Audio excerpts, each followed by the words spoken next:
नमस्कार. मुख्यमंत्री माझी लाडकी बहीण योजनेसंदर्भातील एक मोठी अपडेट समोर आलेली आहे.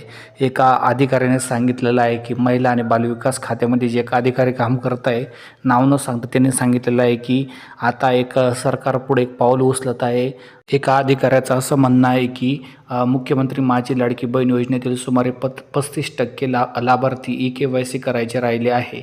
ई-के-वाय-सीसाठी आता 2च दिवसाची मुदत राहिली असून लाभार्थ्यांना त्यासाठी मुदतवाढ मिळेल असं सुद्धा ते म्हटलेले आहे.